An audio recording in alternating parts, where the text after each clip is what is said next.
If you're missing live music, you may already have the solution right in your own front yard.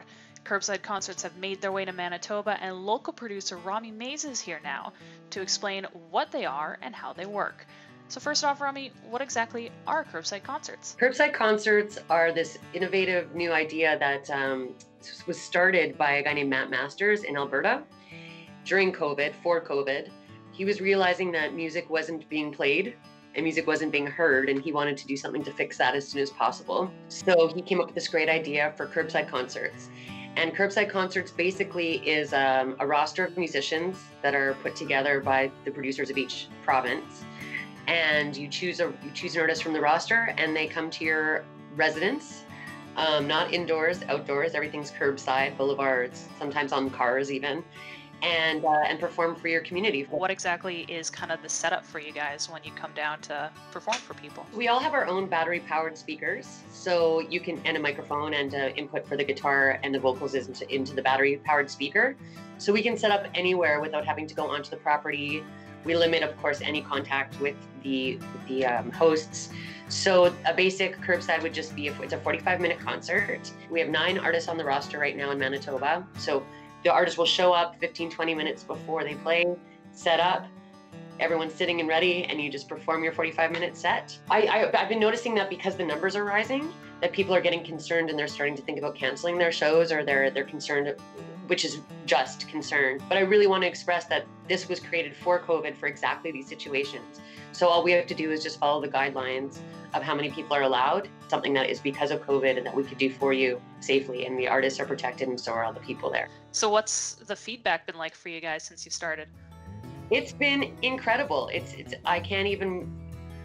bringing so much joy to so many people. I mean, a lot of people are doing it for birthdays, anniversaries, just a surprise for someone that really likes an artist.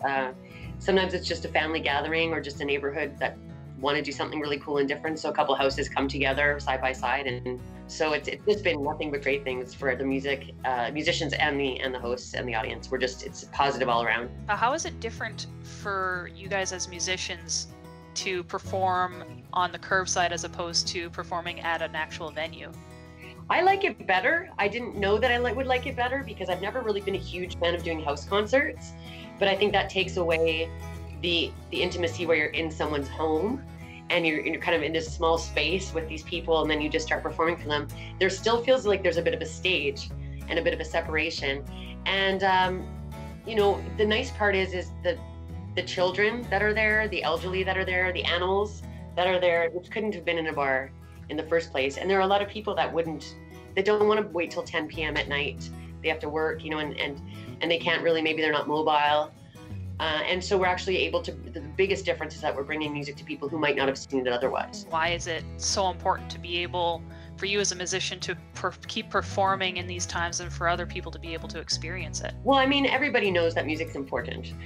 Art and music is important. And I think that without this kind of operation that we have running right now, I think there would be more depression than we realized, because there's so much stress. Everyone's under such stress. And so music has always been this one thing that just brings happiness and joy. And without the folk festivals and the fringe festivals and the things that we usually would have, it's taking a nice replacement for that, so that we still get to have some sort of normalcy and some kind of semblance of hope and fun during all of this. Do you think this will continue even after, restrictions are lifted?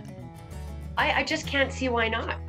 I mean, I think when we started doing it, all of us were just saying, why didn't we always do this? Why wasn't this always a thing? And of course, during November, December, January, and probably February for sure, we won't be having any, unless someone's really, really into it. So I still think we can go till October, but I think when we open up in spring, pandemic or not, we're really prepared to take this on as a full-time operation, definitely staying past pandemic.